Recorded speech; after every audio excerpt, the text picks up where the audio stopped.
Okay, I'm going to start it in just a minute. We're at 4 o'clock. I'll just give it about 30 more seconds, let people get on.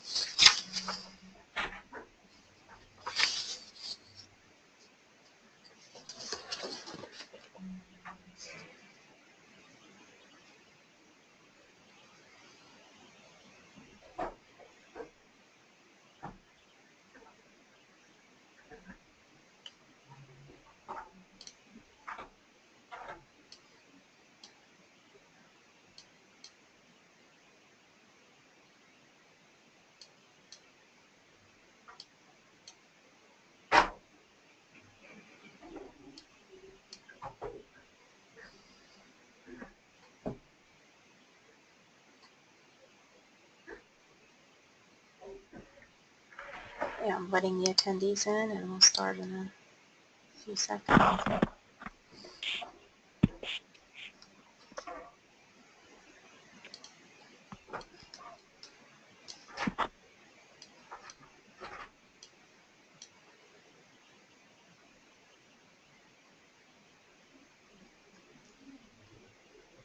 Okay, I'm going to start the broadcast, and I'll hand it off to you after prayer.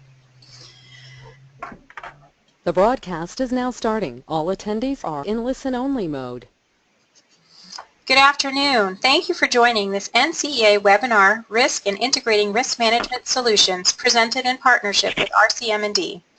I'm Andrea Kopp, Manager of Educational Resources for NCEA, and I'm happy to moderate for you today. Before we begin, please know that all of your microphone connections have been muted. If you have questions during today's presentation, please send those through the question box that appears in your GoToWebinar panel.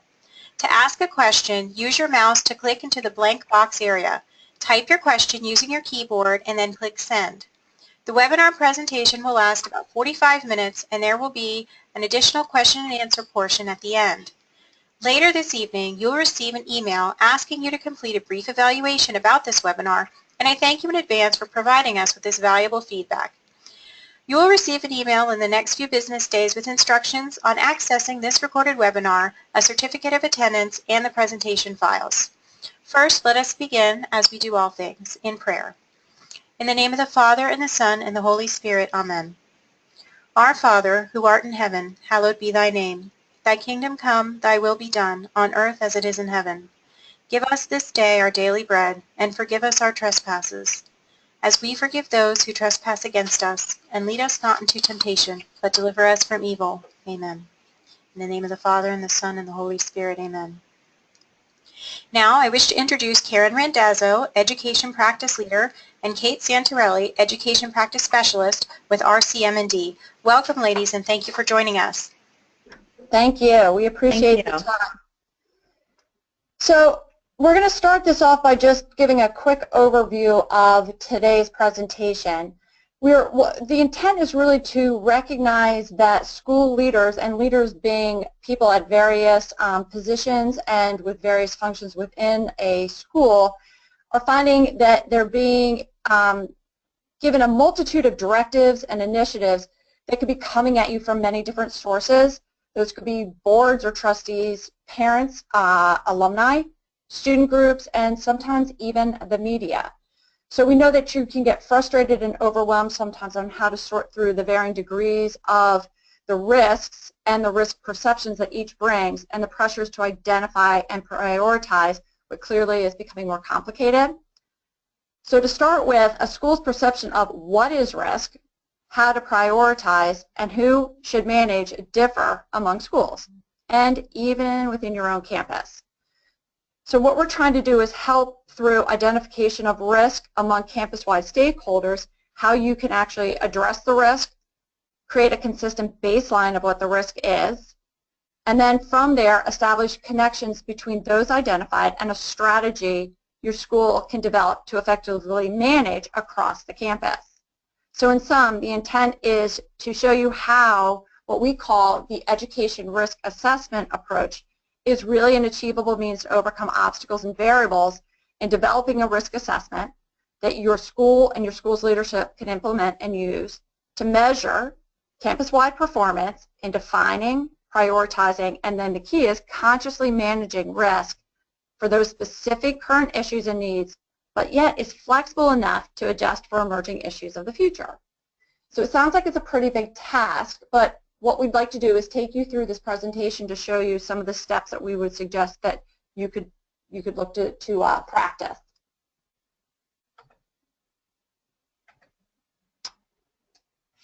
So we talked a little bit about the word risk, and we talked about, why does insurance and risk management matter? I think some of those were identified in the comments and the overview, but on this slide you'll see that we talk about what are some of the things that can be directly impacted by risk management in a positive way. Those are things like people, and that's truly all the people that are referenced there. And those are the people that could, for example, like your students, be impacted by injuries or bullying. You've got your employees who could be injured at work. You could have volunteers who could also suffer injuries. And there could also be people that are impacted by the interaction among any of these groups. You move on to property, which is management of your assets, the values, but also the maintenance of those, the costs and needs of rebuilding, repair, remodeling to keep your school operational, hazard-free, and progressive enough to meet current and future demands. Next, we have things like activities. Again, those can be pretty widespread. Athletics, which can bring things like concussions. It can also elevate behavioral issues among participants or those who are on the sidelines watching. There's clubs. Who's overseeing them? Who's approving them? And who's making sure that they're monitored so that the safety of all participants is appropriately managed. The field trips. Where are they going? Who's supervising? Are you using any waivers? And then camps. Are they camps that are being run by your own people, or are they camps that are coming on outside groups? Transportation. That can be moving people, and again we can reference back up to the top, people of all types. Who's moving them? Are you having volunteers, coaches, or hired drivers, and how? In small vans, large buses, or other. I mean, it could even go into airplane transportation, which then can lead into things like the global travel. Do you have any field trips or programs which take students, employees, alumni, or others outside of the country? So it's really a lot of the same issues that we had in the top four, but now at a distance, which can bring about more risk.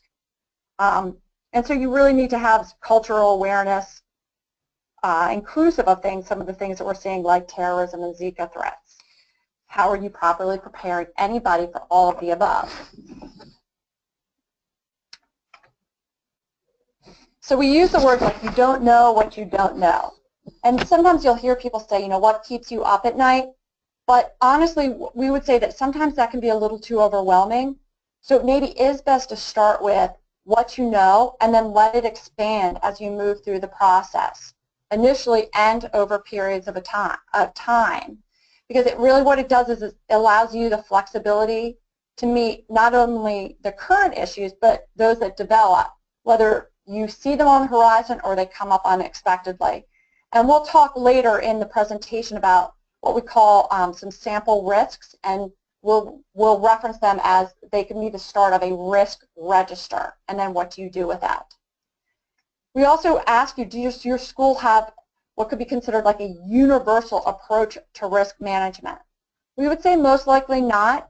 That's something that is hard, but it can be done. And what it does is when you look to try to achieve this, and again, it doesn't have to be done in one step, it can be a process, is that it gives you a chance to start the measurable outcomes that have a wide and positive impact on your entire school. So when you start to look at how your school manages risk and trying to determine what the best way is to look at it from a universal or holistic perspective, you might want to ask yourself, where is risk management handled? Is it handled by each department, a single department? There's pros and cons to that, but here's the thing, and we can get into all of those. The bottom line is whoever owns the risk, it needs to be clear in order to create accountability. We'd like to think that, after a loss or a poor outcome or situation is not the best time to determine that person or risk. It sort of creates that defensive posturing. It's like ruling by fear. It doesn't necessarily bring the outcome that you want.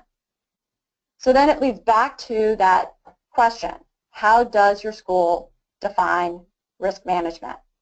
So we want to define risk, and we want to define or start to address how to manage it. And this can, gets at, who holds the information that you're trying to get? How do they assess the risk potential and identify steps to control or mitigate it? And are they doing it alone, or are they trying to make it a campus-wide initiative? Does that include evaluation of frequency or the greatest impact potential versus just the most catastrophic? We would say it should include frequency evaluation and impact potential. And we'll start to get into this more as we go through some of these slides. So now we're getting more into the process. We talked about identifying the risk exposures, who, what, where, and when. What do you want to do with it once you get to that point? Transfer the risk. That can be done through insurance. It can be done contractually. It can be done through a combination. You can absorb the risk. That means take it on yourself by either not insuring it or insuring it but with a large deductible or self-insured retention. So you've got a little bit more of dollars or skin in the game before an insurance policy would respond. Avoid the risk. That can be done through best practices, risk transfer, and that again could be risk transfer through insurance or contracts or handing over to a third party. And then who decides? Is it a conscious decision? We would recommend that it should be a conscious decision. You can't make a decision without first identifying risk. So let's get back to that part. So in this part, we talk about the process. And it's a business process, but it's a business process that's specific to education. And it really is meant to expand those traditional concepts of risk management by creating the ability to identify risk. And this is the big one. And it's identifying risk, but also it's identifying opportunity on a campus-wide basis, not just to mitigate risk, but also to create those better outcomes on many levels. So you can look at, and we'll talk about the risk register in a few slides forward, but you use your own information. You can review it against some peer schools, and you can share information amongst each other. But when you share that information, you have to make sure that it really becomes personalized and specific to your school.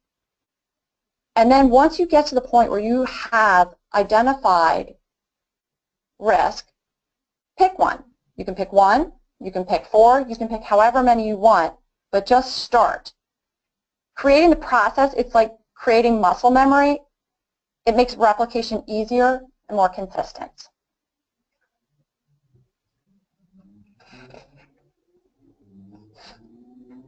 So I referenced that there's the opportunity with the power of peer groups. And one of the ones that we like is things like today, where we're sharing information via a webinar. Then we can look to share information about questions that you ask. Does anybody have a best practices on how to manage field trips? Does anybody have sample waivers? How do you manage transportation of students? Do you have requirements for people coming on campus? Are your buildings and facilities, do you use turf fields? Do you have construction projects going? Have you had situations with allegations of employees saying they were wrongfully terminated? Do you have sample contract renewals? What it does is it gives us the ability to start to figure out commonalities. Where are we starting to see that there are mutual risks, those that stand outside of the group, and then what do you want to do with those?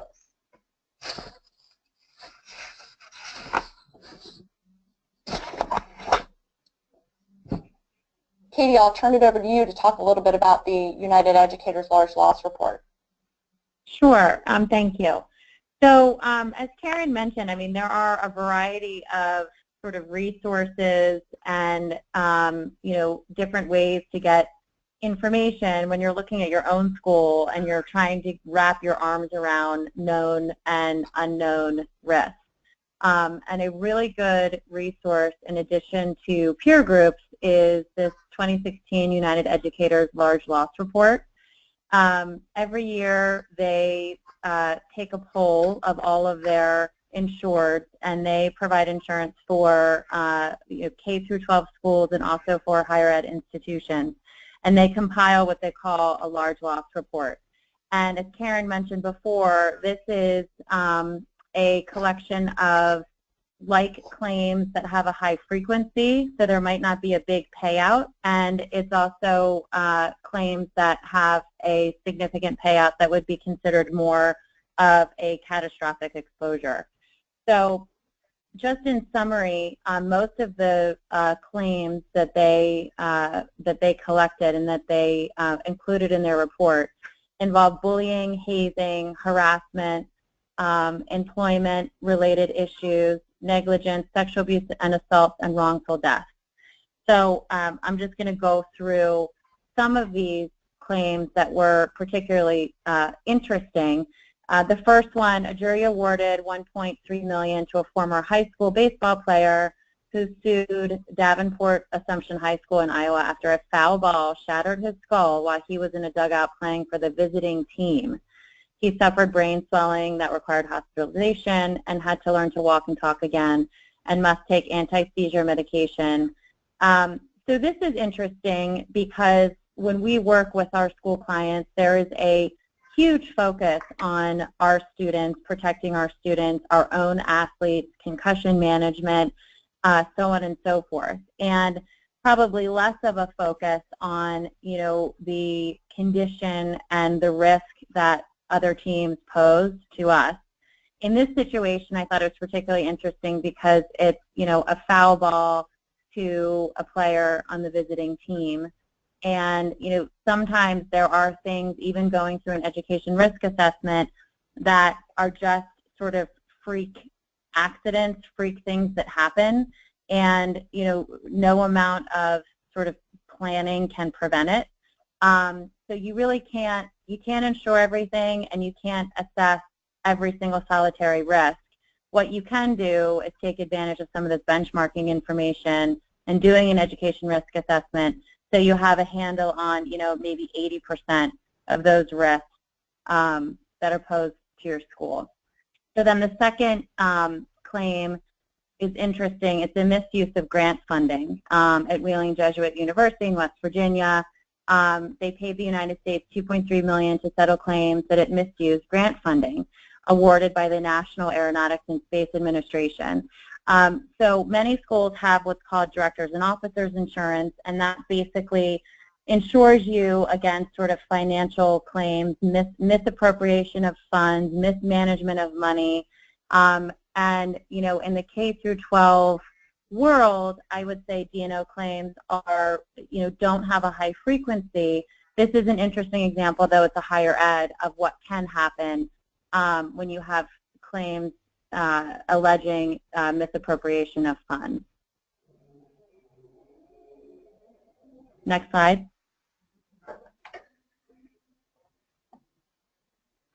And then the last claim here, a judge approved Ohio University's $1 million settlement in the wrongful death lawsuit filed by the father of a student. This is really interesting. It's sad. It's very interesting, though. Filed by the father of a student who died of bacterial meningitis.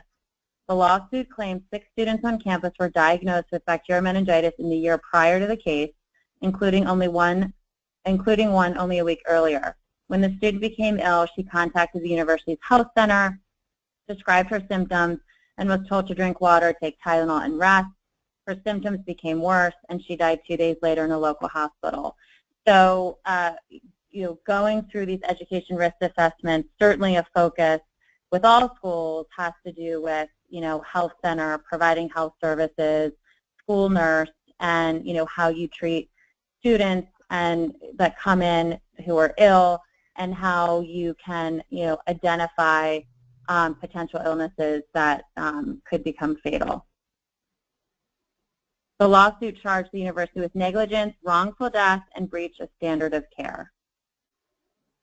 Next slide. So you all have probably heard of enterprise risk management. It's a term that buzzes around the education space and also other spaces and CFOs, COOs, principals. It's sort of a very popular term, if you will. So enterprise risk management, sort of the definition, is a strategy used by organizations to manage the variety of strategic, market, credit, operational, financial, and hazard risks they confront. While it is certainly true that the term risk management denotes a broad spectrum of all risks of an institution, education risk assessment focuses for the most part on hazard risk. Since one size doesn't fit every school, we believe an institution benefits from using a prioritized, realistic, and balanced strategy for assessing and managing risk. What we have found in our practice is the enterprise risk management approach that really ties in the financial component is more prevalent and is used more by higher ed institutions where there's a dedicated risk manager. For K through 12 schools where those sorts of risk management resources are more limited, looking into and applying something more along the lines of a education risk assessment seems to work better.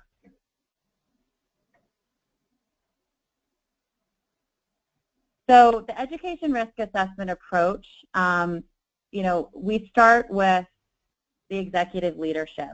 So with these sessions, there really needs to be buy-in from the executive leadership. So that would be the principal, that would be assistant principal, controller, and really, looking at department heads. So head of athletics, student health, school nurse, director of after-school activities, the list can sort of go on and on, but those individuals that are part of the executive leadership team.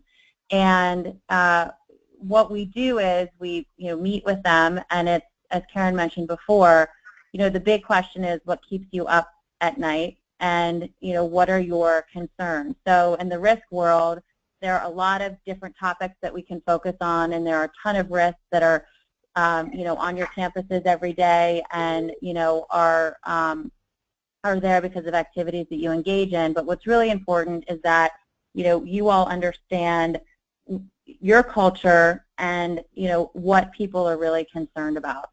And then there's the development of the risk assessment, and it's elevated and consolidated through the executive leadership. And at the end of the day, it's really up to that group to implement and to make sure that the identification of the risks are then followed up with, what are the next steps? How are we going to address those risks?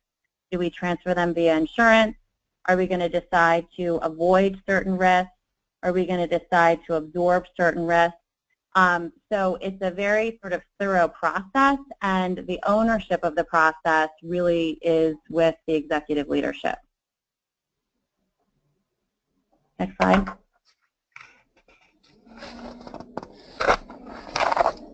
So what is risk intellect? Risk intellect is identifying a risk is one thing. However, creating connections between those risks and your institution is critical to developing a strategy to effectively manage your exposures. So some steps include establishing your risk appetite, determining how much risk you are willing to take, deciding whether you can take on more or should reduce risk, and decide who has responsibility and authority to take risk on behalf of the organization. So, you might have an English teacher who's been asked by a, that does a lot of work for your school to, host an event on a Saturday for an organization that this volunteer is really involved with. And it's important to establish sort of the line of who is responsible for making the determination as to whether or not this event should happen on your campus, who helps you evaluate the risks associated with the event. And, at the end of the day, there might be some risk, but you might decide as an executive leadership team that you want to allow this event to happen because of the work that the volunteer has done for your school. So in evaluating risk, there are sort of these, it's a very, very fluid process. Important to make sure that the executive leadership has a definition or at least a way to define risk intellect, so then you can decide as a group how you're going to handle the risk. Next slide.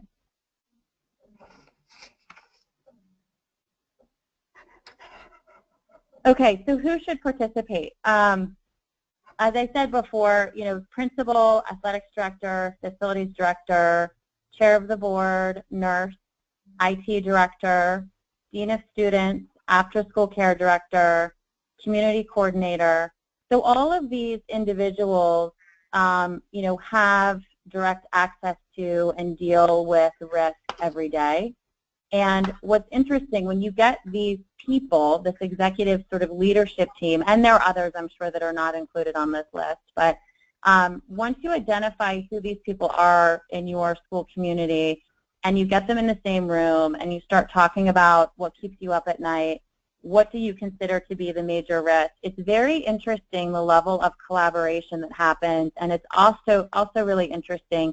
You might have someone in athletics that has a really fantastic waiver, and there are pieces of that waiver that could really be used by, the director of after-school activities. And so the level of collaboration is it's pretty interesting. Next slide, please.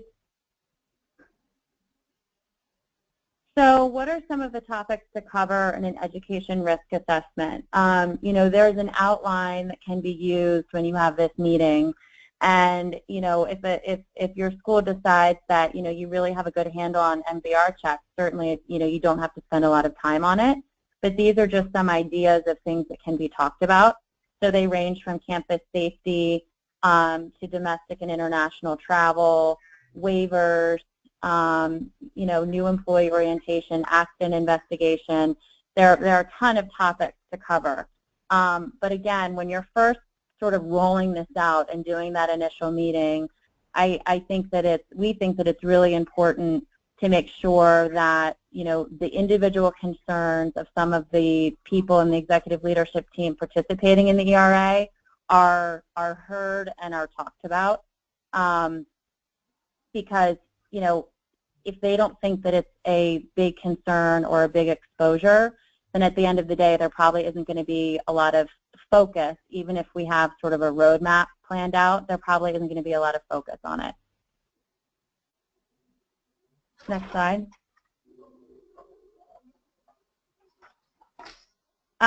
So risk management perception. I think everybody, generally has a different perception of what their risks are, and it really depends on, what your role is at a school. So, risk management perception for an athletics director is going to be very different than risk management perception for the school nurse. But we wanted to share with you this sort of intro to an actual education risk assessment that we did for a school, and I'll just read it to you. A school's perception of what falls under a risk management umbrella may differ significantly from a peer institution. This could be due to cultural, leadership, location, historical, religious, or program differences on each campus.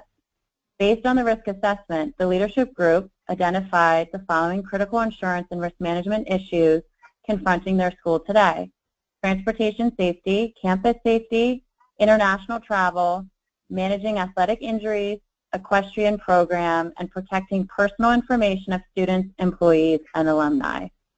Questions to think about concerning a general risk at your school include: how do you measure your performance in reducing risk, and what schools do you consider to be your peers? Learning from your peer schools and asking questions is it's an extremely powerful resource. Next slide, please. So I'll take it from here. Thank you, Katie. Okay. How do you get an ERA to work? It's got to, as Katie and I have been talking about, it's really got to start with your specific campus, starting with leadership and making sure that they have the buy-in. But most importantly is identifying the risks and keeping it as a living document. It's not a shelf decoration. It has to be reviewed and modified as appropriate to your school. So we don't want it to become a lengthy process because it will keep you from doing it. And not actually doing it can create costs that are associated and correlated with that. And so some lessons learned from others that we would say are focus on high impact risk versus the weight of all the minutia. Make sure that you discuss not only what your risk tolerance is, but by category. When you report back to any board level or senior level, keep it simple and concise, and make sure you include department heads at all aspects of the assessment phases. You know, take on some of the tougher issues and what we might call the sacred cows, because you need to discuss those just versus just assuming that it's understood. You know, it is what it is, or a level of we don't know, so that's an easy way to just deny its existence doesn't work. Make sure that all your risks have owners, and don't just dwell on the financial aspect. That can sort of be a rabbit hole. Look at what all impact of risk could be, and always try to keep in mind that this is a process and a tool, not a project, not that one and done, tuck it away. And we think with all of this, you can actually get a very successful educational risk assessment. And so with that, we'll see if we have any questions. We do have a few questions that have come in. What is it that you mean when you say to take a universal approach to risk management? So a universal approach can mean two things. One is try not to look at just one portion of risk that can be on your campus. And that means that you have to talk to various stakeholders on campus. So within a school, we know that sometimes activities or responsibilities can be, for lack of a better word, siloed or put into specific towers. Without talking to some of those stakeholders or silos or towers, you may be missing a big part of the entire evaluation process. Right, and I would say too, I would say too that, you know, an example might be dealing with transportation.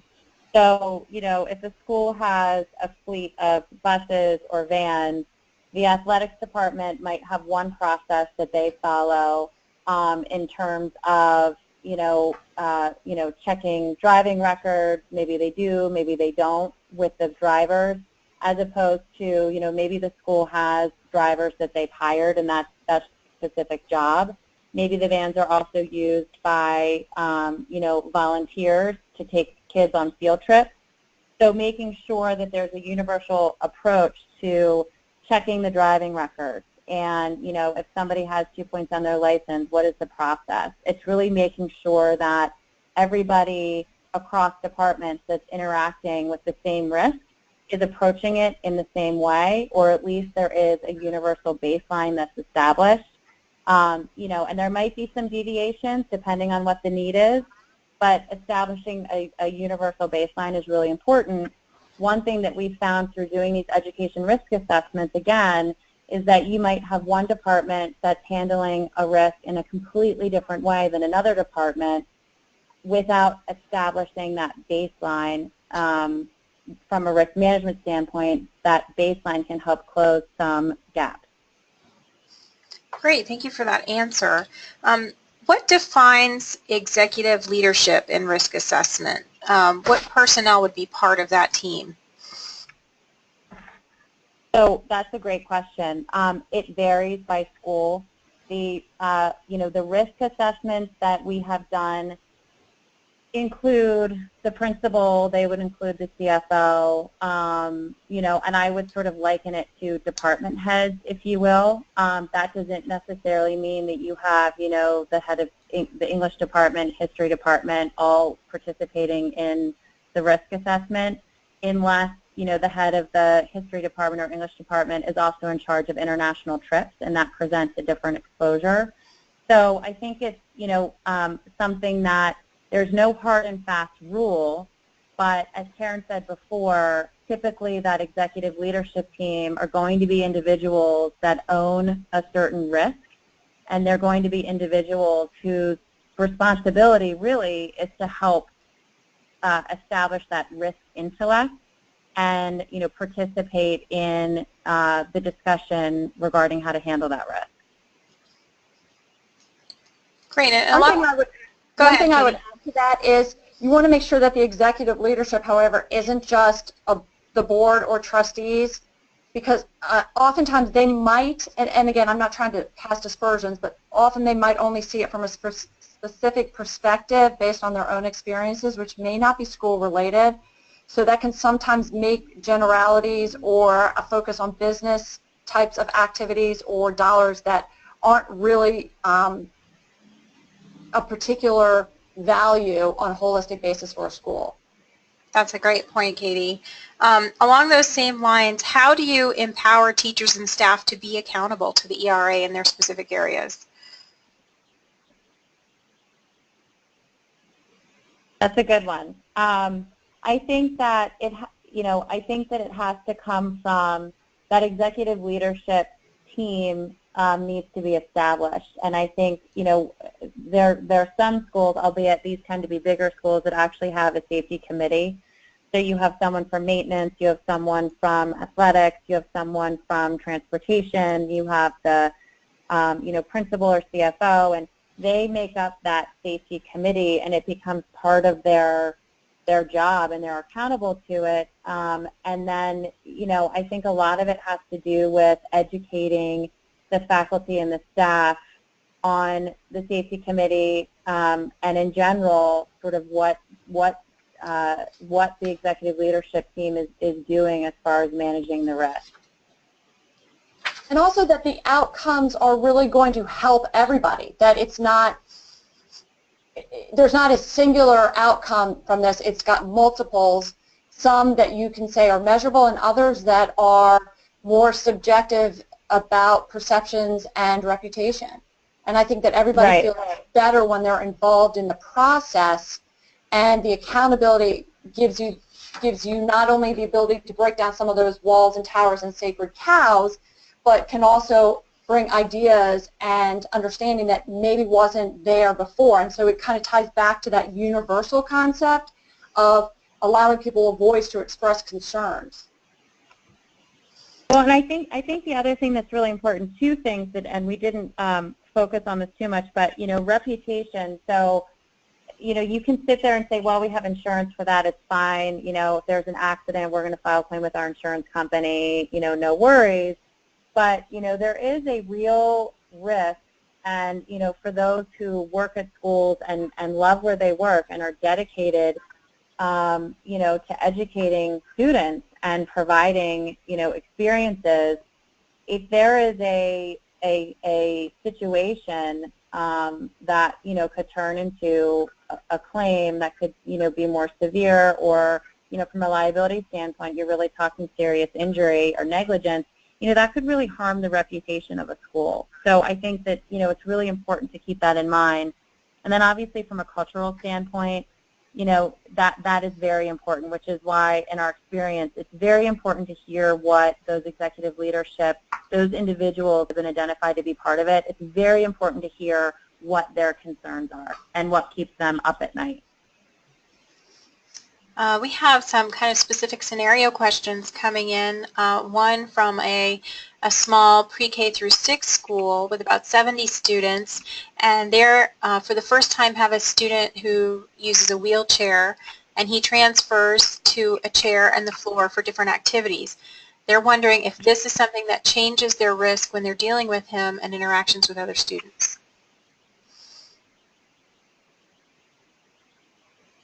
Karen? Yes, I will definitely take that one.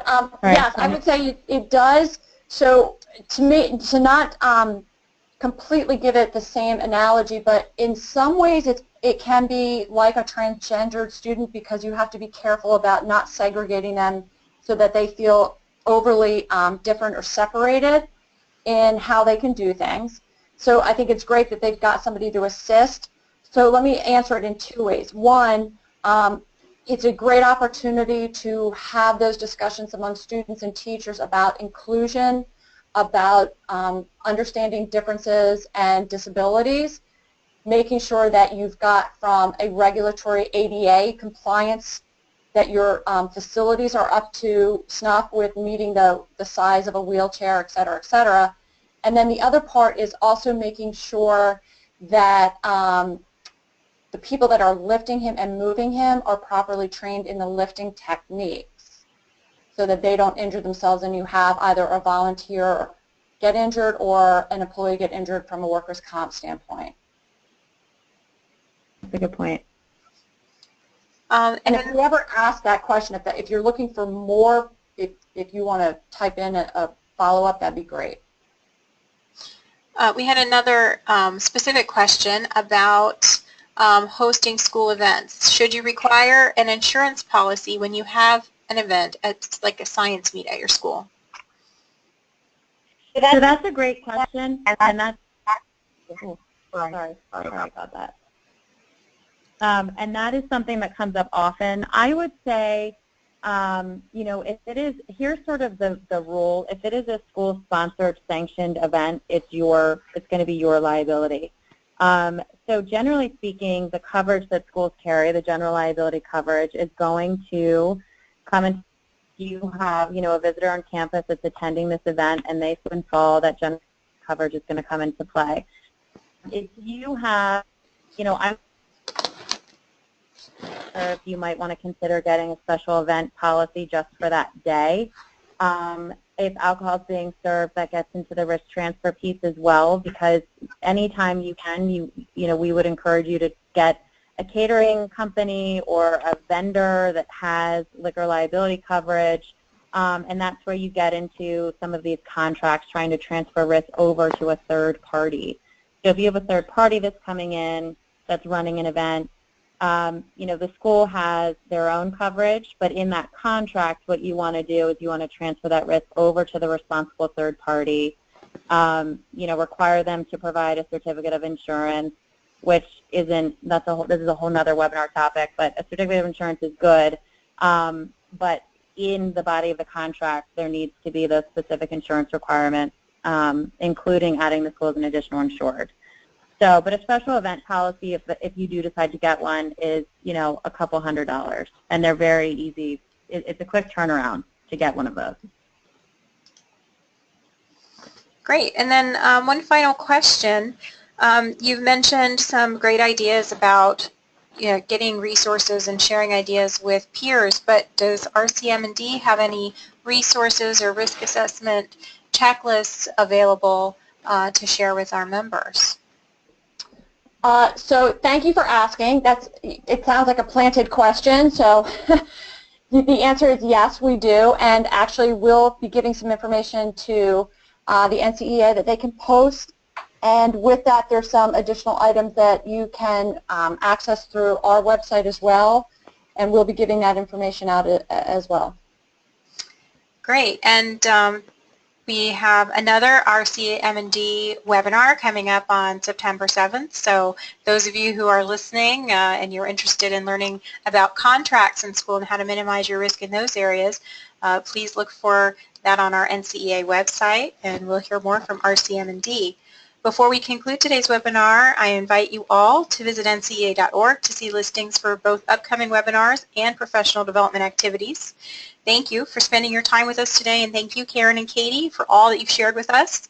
As a reminder, we will be sending you this recorded webinar and presentation slides via email, along with any resources that would go along with it.